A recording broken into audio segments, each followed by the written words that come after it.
Welcome back to May Influence You. I'm Leanne May, and I'm having my co-host, Taylor Paul, here today. Hi, guys.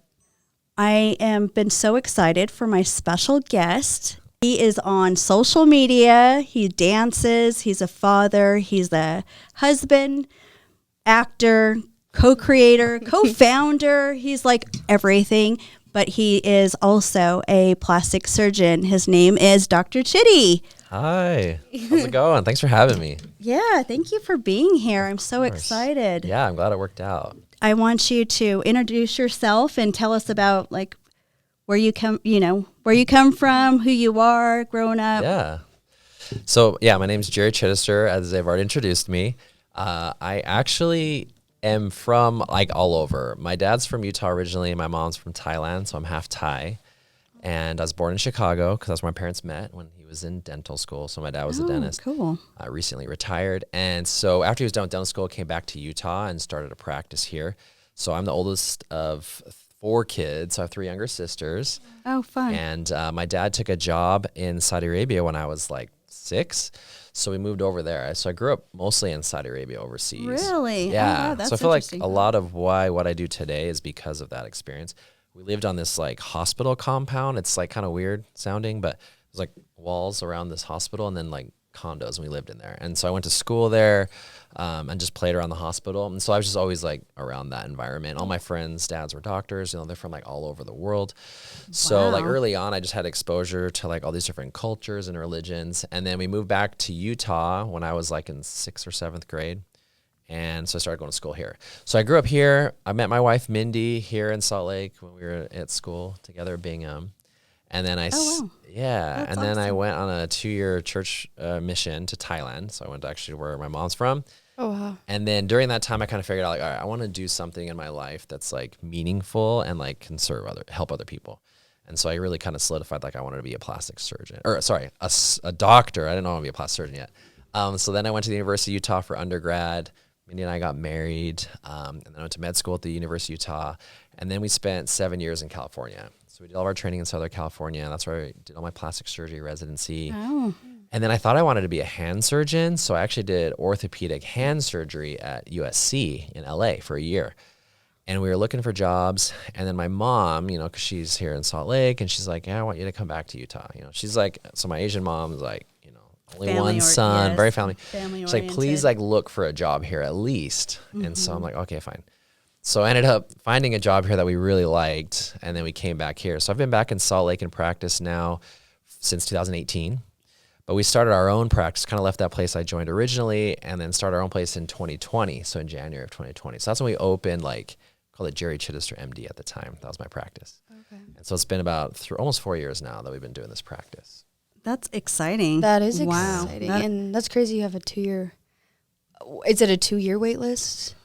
It's kind of a nightmare for me. I don't like to think about it. I think it's like longer than that. So I closed my wait list for about 1.5 years. Wow. And then back in July, we reopened it because it was 2 years. And now it's like, I don't even know. Like people message me and I feel really bad. I think it's like 4 or 5 years.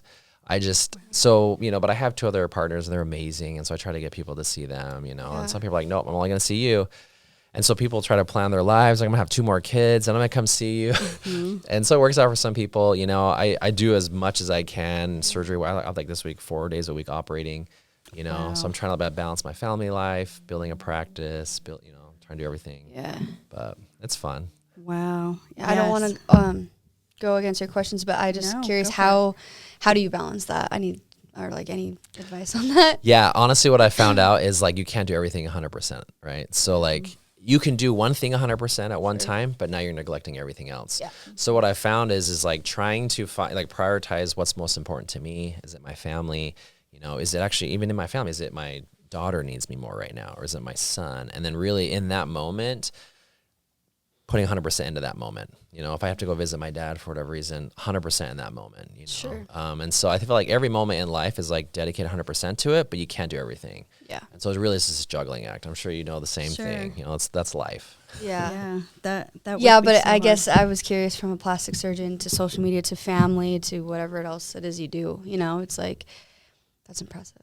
So good for you. When people are like, do you actually sleep? That's what I know. I was curious about. Is I how was much going sleep. to ask you what that was my time that question you as well. wake up in the morning and get to bed. So I usually, I actually go to bed around 10 or 10:30. I used to stay up late and like watch, Mindy and I would watch the show because the only time we have together. Yeah. But I've been going to bed because I'm getting old. So it's like 10:30 and I wake up at like anywhere from 4:30 now to like 5:30. That's crazy. But OR days usually start at 6:30. So I try to get things done before that, because when I'm in surgery, like I'm literally standing there over the patient for the whole 10-hour, 12-hour day. So I can't run a business. So that's why, with my wife, help running our practice. Now we brought other people on to help. Like I really trust them to do that. Like I'm not a micromanager. I can't. Like I know people that do that, and it's like it's not going to work. Like I can't be doing surgery and micromanaging like 50 people. So your wife is your boss. Yeah. Right? Oh yeah, she's my Right. boss. She's in like all the aspects of CEO. life. Really? Yeah. Yeah. I mean, well, she's the wife. Yeah. They run the house. And too, like I'm sure she's busy, not just with being a mom and being a wife, but also like helping you out because you want to have somebody, that you trust running your business.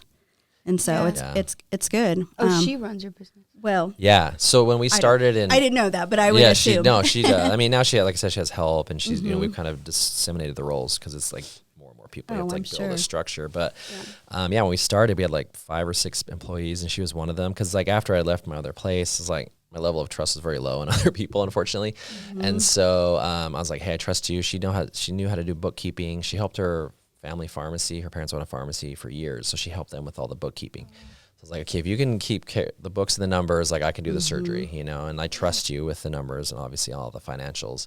But yeah, now it's just grown so much that she needs a lot of help. But yeah, she still runs. I mean, she makes all the relationships with all the different vendors, the companies, like she really is like the face of the company. Like I would say maybe I'm like the arms, not very big arms, but like, I'm like the worker and she's like the heart of the company, and it's hard to, you need both. I did not know that. That's awesome. Awesome. Teamwork. Good for you. Yeah. I think, like I've said in other podcasts that I've had or other episodes, is that to have that partner, like is so awesome. Like having your spouse, just because life is hard, and if you have that other person to rely on, to communicate with, and to do everything that you need, that's amazing. Yeah. I think when you have a similar goal in mind, and that's, we have 2 other surgeons, like I mentioned, and as they're coming on as partners and doing that, like when you have that like same goal in mind, like that synergy that happens, it's amazing. You can accomplish just like things you never thought, and so just to see, and we have a lot of our employees the same way. Like, we're very careful on who we hire to build a certain culture in our business. And, but when we bring these people on, they're like powerhouses. It's amazing to see what people can do. That's awesome. We were at somewhere in Draper for a festival or something, but I met one of your employees, and I forgot her name because I'm the worst with names, but she just went on and on about working for you. And I'm like, that is so awesome, to have your employees just love working for, a company that they feel like comfortable and they like to go to work. Yeah, I mean, like if you take, in my opinion, if you take care of not just obviously your patients, but like your staff and your team members, and you treat them as equals, and you're working it together, I don't look at myself as like I'm your boss, like I'm gonna tell you what to do. Yeah. Like in my opinion, you're a weak leader if you have to tell people you're their leader, right? Like they should know you're the leader. Like you literally hire them. Yeah. So like you don't need to do that, right? But if you can make sure they feel like you trust them, you'll entrust them to do certain things, like people run with it. And when you empower people, like they feel responsible and they take that ownership, but then they like feel invested, Absolutely. It's hard to get people to, I think, get invested in a dream that you have, they have to like see that dream. And then once they do, then they want to run with it. Yeah, for sure. Yeah. I do have a question for you. I wanted to ask you about your bra line that you co-founded. Yeah. So this is an interesting story. When I was doing my own practice in 2020, we'd have patients come in to do post-op photos, and I was trying to build my social media presence. And it's always this fine line of like, what can you post on social media? I try to keep it ethical and things. I'm like, well, so I tell patients, let's do a before and after in your bra and keep things covered. Yeah. And so they bring in their bra, and sometimes it's like, like a mom's had this bra for like 10 years. And you're like, you feel so bad. And you're like, well, okay. So it's because I'd say bring in your favorite bra, because I don't want to sound like creepy. Like, hey, bring in a sexy bra. Like, that's just gross to me. Yeah. Right? Yeah. And so I bring in your favorite bra. I thought maybe it's the best bra, but then it's like, oh, well, this one is like warm. Okay, I'm like, fine. So I talked to my wife and then our office manager, JC. I'm like, yo, like, how can we get patients to have a consistent bra to wear, do a good before and after?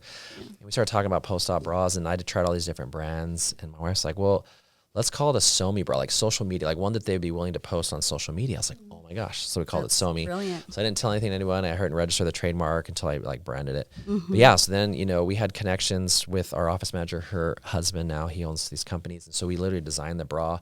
I don't wear bras, so I don't know what's comfortable. I've tried it on. But so that's why I would say I'm not the creator. Like I didn't create it. I don't wear bras. But yeah, they made a really good customizable bra and, with my input and stuff. But So is it online? Can you go purchase it? Yeah, if you go to shopchitty.com, you can get them. Cool. We were doing a thing in October. It was like get a bra, give a bra, but now it's November. So for breast cancer awareness, we were giving a bra for anyone that bought a bra. Awesome. That's cool. That's cool. Yeah, we love to try to do stuff like that.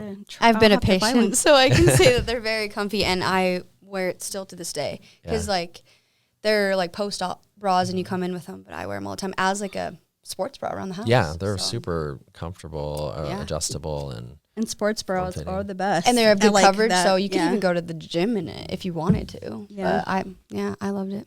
So. That's awesome. And I've tried to tweak it. We have another like second, third version, a little bit thicker band, all these things. So we're trying different things. But yeah, I don't know. I never thought I'd be like designing clothing and doing that, but it worked. It's our patients. Pretty soon you're going to be doing like the Kim Kardashian with the nipple bra, right? Oh yeah, I've seen that. Yeah, I know. I saw that. I was like, man, that's a good idea.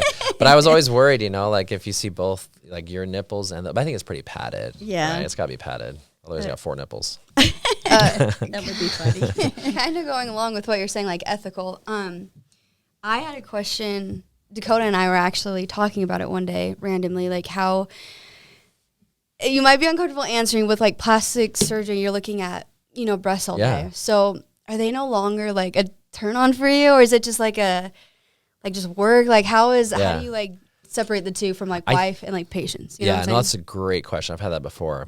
So for me, like my wife's my turn on. So like, whatever, that's what it is. Yeah. But yeah, like going through like medical school and then residency is still different, like in my mind. And like I was talking to Mindy about this actually before I came, because I was, I was telling her, I was like, what do you think about it when you know that I'm like examining other, patients and things. And she's like, well, I've seen you like when you're doing it, you get into this like doctor mode and you're like looking at it like you're analyzing it. She's like, you've looked at me that way sometimes. When you're looking at me to measure or looking at stuff, she's like, you don't even look at me like I'm your wife, So like there really is like, and I think I learned that kind of through medical school, because you're like working on cadavers and then you do all this different, you see all these things. And so I'm not jaded by it, because like I still very much appreciate anatomy. Like I love even sculptures and things, like just to see like contours and things, like I very much appreciate it. Yeah. But when I'm working, like to me, like, first off, it's my patient. I respect their body. And so like, it is, that's their body. I don't look at it that way. But really you can kind of separate that. I mean, I guess I could see where I could turn it on and be like, oh yeah, like, hey, and look at it that way. I just don't. Yeah. And you do it like every single day. So like a lot. Yeah, it would. And I feel like it'd be the same with like an OBGYN, right? Like a male, it's like they're looking at that all day. So I'd have the same question for them. Like, does that no longer turn them on, because it's like so like work and like anatomy, like you're saying, So it's just like. So how does your wife feel though? Like, because you get to see like perfect bodies like all day, and not like she might have the best perfect body too. She does. Or like with that's awesome. Going along with that, like, but trust, does she ever how feel like insecure about her body? No, So we've talked about that. In terms of insecurity and all that stuff. I mean, first off, interestingly enough, like you see a lot of patients, and some patients come in. 100 people may say they have a perfect body, but to them they don't, right? Or and so it's a spectrum, and it's all relative for everyone, and so. Like, I think for me, for every individual patient, it's like, okay, where are you at and where do you want to be? And is that achievable? And so that's what we always talk about.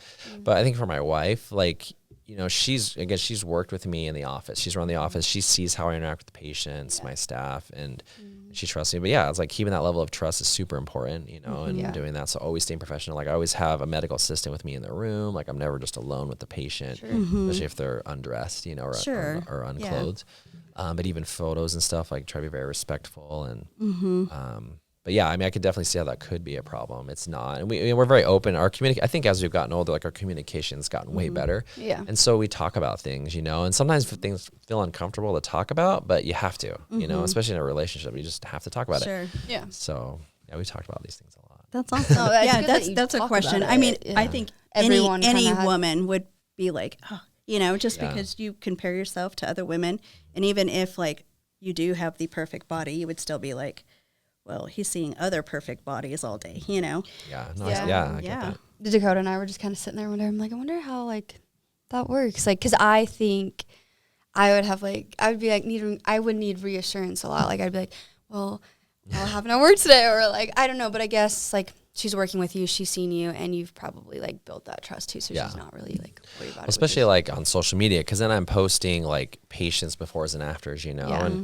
and it's very like kind of sporadic how I post. I don't have time to plan stuff, so sometimes like a patient sends a photo or emails or uploads a photo onto their app or whatever, and we'll post that, and so I don't have a plan on that, but like I always want to make sure like it's nothing that's going to offend anybody. I try to be non-offensive, especially Instagram. I don't want to offend Instagram. I So love careful. before and afters. Those are the best. Yeah, and you do it again, like you said, very like ethical. Like I feel like yours are always like Very tasteful. try. yeah, they're not like Yeah. well, they're not like bad, is what I'm saying. Like they're very like tasteful. medical and Yeah, professional. professional. Everything. Yeah, I think, and there's totally different styles and ways to do it. I think I was actually talking to a plastic surgeon last night. So I'm on a social media committee for like our national society, and we were talking about how do we come up with like ethical guidelines and things for plastic surgeons, for social media, because there's not really anything for us as plastic surgeons to say, okay, this is what you can post and you can't.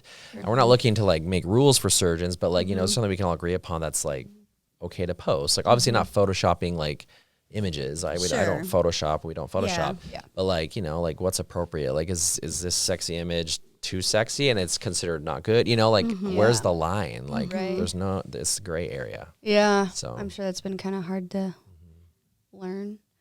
But I feel like, I don't know, when you're dealing with that all day, it's just like not sexual to you, or probably not, like in that way. So So going to back to the social media, you just won an award yeah. or a couple awards, right? So one was social Yeah. media. Tell us about that. Yeah, I was surprised. So we had our national meeting. It's the Plastic Surgery, the meeting in Austin this like a weekend or two ago. And I wasn't going to be able to go because I had this movie premiere night and I was supposed to give a talk in Austin. Too. Yeah, in Austin. And so I gave a virtual talk. I recorded a TikTok and sent it in. That was my talk. So I didn't go. And then I got this text message from my old chairman's from a family member. And she's like, oh, you just won this award. And it's like, I don't know, best representation of the specialty. It's like a brand new award they're doing for plastic surgeons. As of the first year, they call it the inaugural award. So it was like for representing the specialty the best. And they had my face up there. I was like, what the heck? So I guess I'd been nominated, and then they voted as the committee, and that one, and a couple other people won some That is awards. so awesome. cool. Congrats. Yeah, I feel like, thank you. It's interesting because like I've gotten a lot of crap from people, even locally, Oh, I'm sure. other surgeons, just being like, how are you doing this? You can't do social media, all this stuff. And yeah, like I've been doing it for a few years now. I'm definitely not the first person, but I would say locally, probably one of the earliest ones to do it, and actually utilize the platform. And I've had a lot of people hate on me. And so like in a way it was a little bit redeeming, it's like they're actually acknowledging like, okay, like it's actually okay to use social media now, they're asking me for advice on how to utilize it and how to do it. And so like that was been my goal the whole time, is like I want to educate people. I want to like help break down the stigma of plastic surgery, and I think I've seen even in Utah the last few years, it's changed, like at least people's opinion a little bit. It's not so shut down, and people that are willing to share and talk about it. Sure. It's very helpful because a lot of women and guys don't know what's available. Sure. So. yeah, no, I think it's one of the greatest. I mean, it could be used for good and bad, but especially in that field, good, because I had so many questions of like what you had worked on and what you did, or like what should I do, and like I had questions, so I'd go to people's videos. So Yeah. how did you deal with the hate? Like, were you kind of been like, should I not do this, or did you kind of think about it, or like?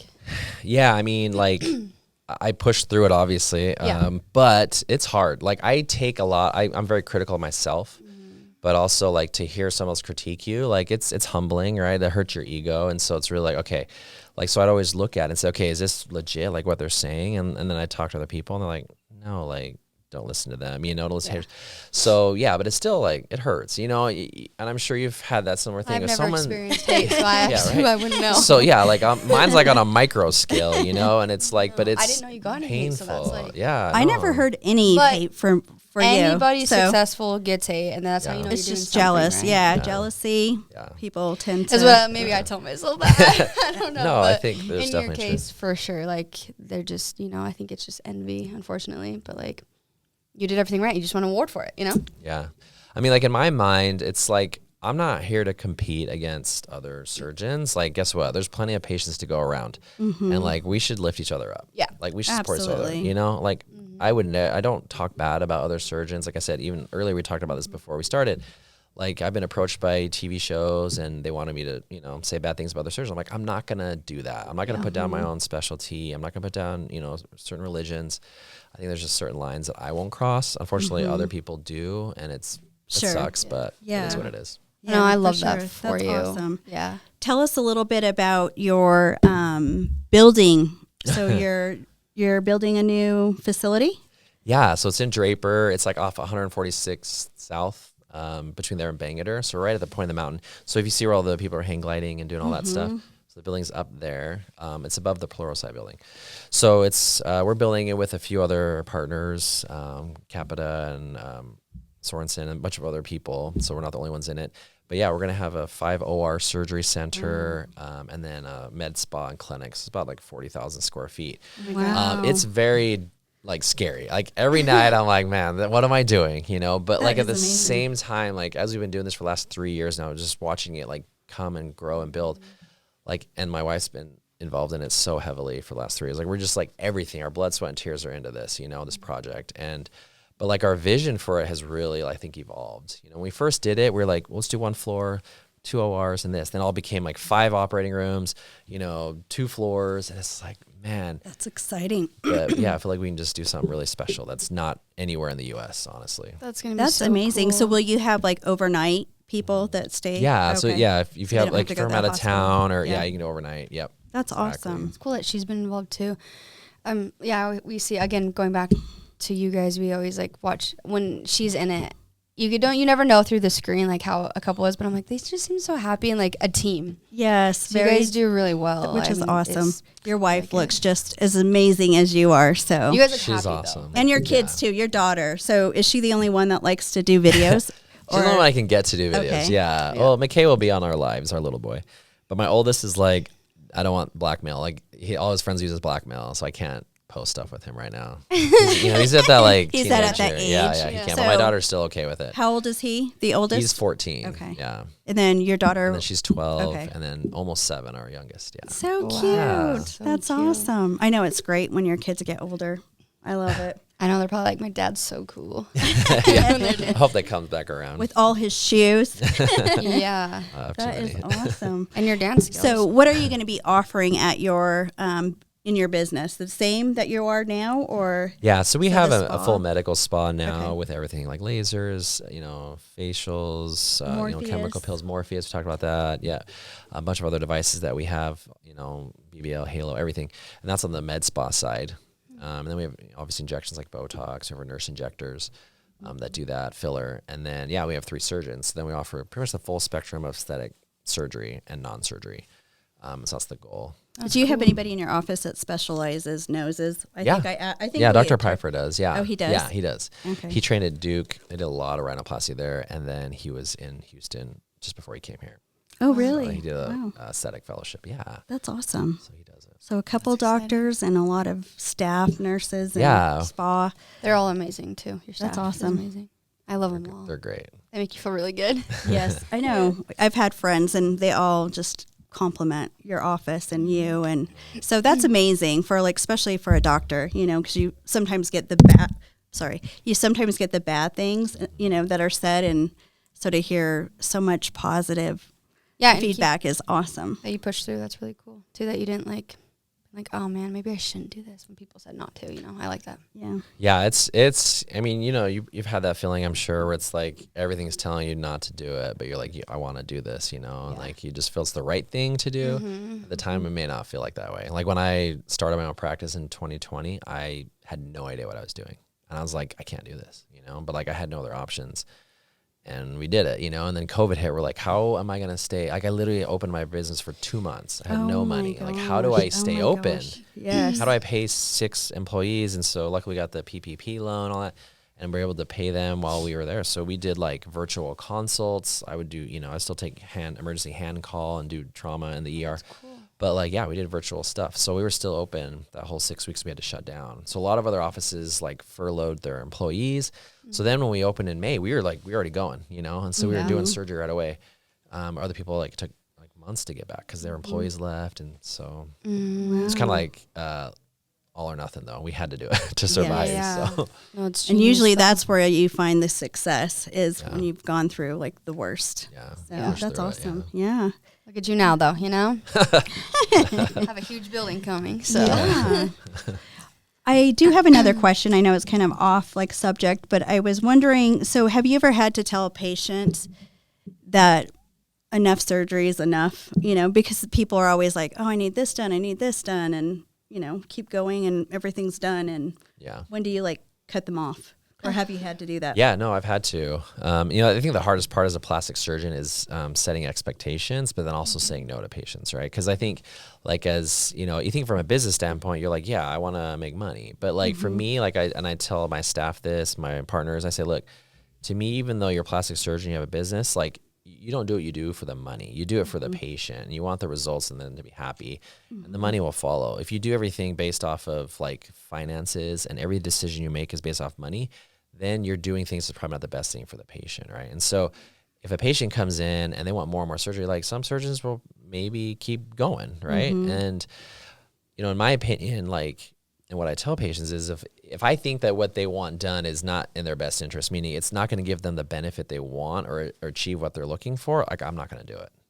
And that's every patient. Doesn't matter if they've had 10 procedures or 1 or none. So I think the hardest thing besides setting expectations is like catching the vision of the patient and trying to translate that. Like, so if you come in and you're like, hey, I want this certain look with my body. It's hard for you to say that, right? Unless you draw it for me or you have a photo, like 20 photos to show me inspirational. Right? It's hard for you to convey that to me, right? And then for me to say, okay, I get your vision. Can I do that? That is really hard to do. And so these patients that come in that want all this extra stuff done, at some point I say, look, like I can't achieve that. I'm happy to send you to one of my partners. They can give you another opinion or another practice, but I won't do it. Yeah. I like that. Yeah, I like that too. Yeah, because like you're saying, a lot of people would because like that's what they want. I should do it, and I like that. For example, do you have any examples? Yeah. Well, okay. So prime example, I had a patient come to me. She's like, I've seen another plastic surgeon. He recommended I get a tummy tuck after my pregnancy. And then every time I have a baby, because she was still planning on having kids, I'm getting another tummy tuck every time after. Wow. So I'm like, wait, so he told you to get like 4 tummy tucks. She wants like 4 kids. He's like, well, that's what he said. I'm like, like, yeah, you could do that. But like for the money. But like, is that the safest thing for you? No, like you're undergoing like a pretty aggressive surgery. It's like one of the most invasive plastic surgery procedures we do electively is a tummy tuck. Your risk of blood clots is high and all that, but to do that 4 times to someone just because, you want to make money, like I felt that was really inappropriate. Yeah. And so that's a person I was like, look, let's wait till you're done having 4 kids and then you do your tummy tuck, like, and do other things for now if you want, but. Wow. Yeah. Well, that would. And that's a lot of recovery too. Yeah, good for you for doing that. Thinking about that. That's a lot of recovery. That sounds like hell. But yeah, I don't know who would want to do that 4 times. Crazy. I don't even want to. I would do once, but I don't want to. But like I said, beauty is pain sometimes. So. Yeah. It is one of the most amazing surgeries though. Like functionally for women. I mean, obviously aesthetically. But functionally, it is incredible. Oh, mommy makeovers? I definitely put me on that 4-year wait list, please. I want one done. The for confidence I see in women, it's even my own wife. It's amazing what it does. That's awesome. It's so cool.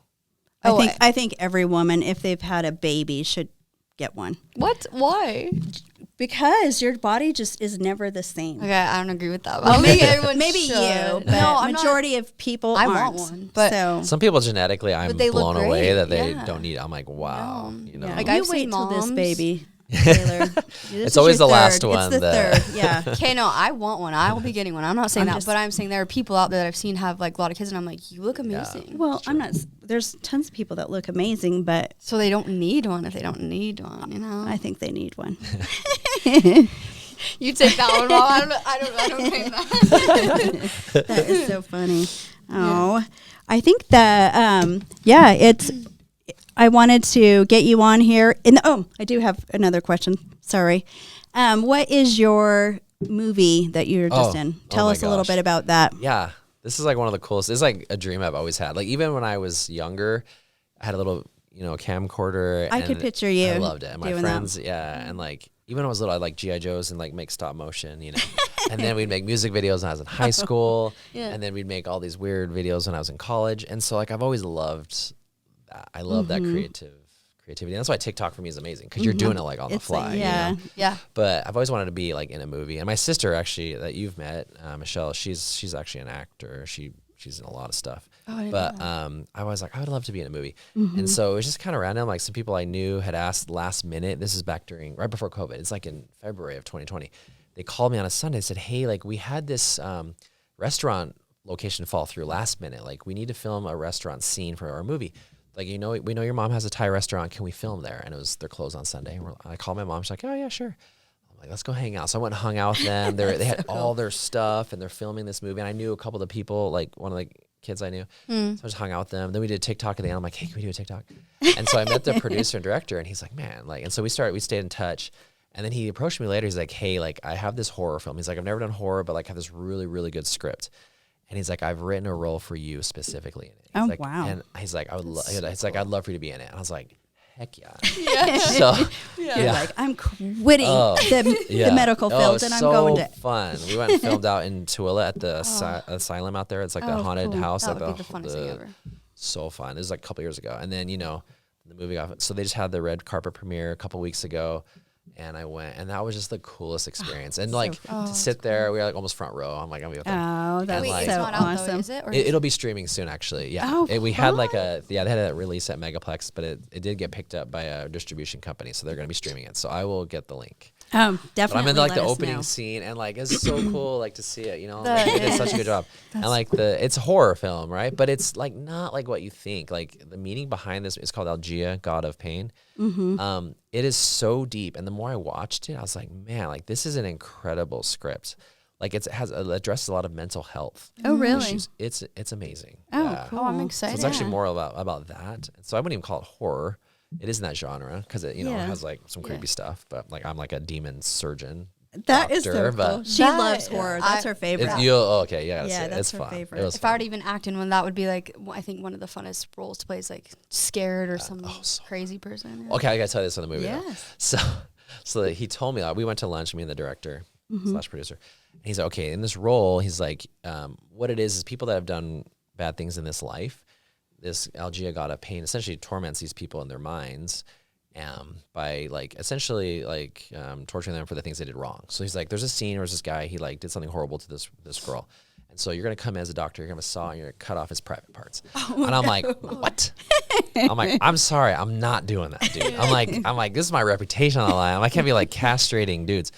And he's like, okay, fine. So he rewrote it. And so I actually like do something different. I have a huge saw, but it's really cool. But he respected me to do that, and that was cool because I didn't, and I was like really nervous to tell him because I'm like, I don't want to change like his vision of the story he's telling to accommodate me. But I felt like he listened to like my values and what I wanted, so like I really respect him for that. That's amazing. I would is too so scared to say something. I would have just cut it off. I was like, okay. Good for you. Good for standing up for what you like believe in. Yeah. Again, that's awesome. A couple stories you've told you do that. That's yeah, awesome. That's amazing. Yeah. Well, I appreciate you coming on my show. I'd love to have you again. Thank you. Yeah, I'd love to come back. You could bring your wife or your kids. She's way more fun to talk to. Or your sister or anybody you want. Yeah, we can bring Michelle. Have your mom and dad. Yeah. Well, thank you. But I appreciate you being on here. And Taylor, did you want to say anything before we end? Nope, I think I got all my questions for you. Cool. I think we do have a giveaway for a couple of shirts and I brought some Somi bras, some bras. And so if you go and watch and comment Dr. Chitty, we'll all get those mailed out when we choose the winner. So thank you for watching, and you can find me on YouTube, Spotify, and Apple Music. Have a good day. Awesome. Thank you. Bye.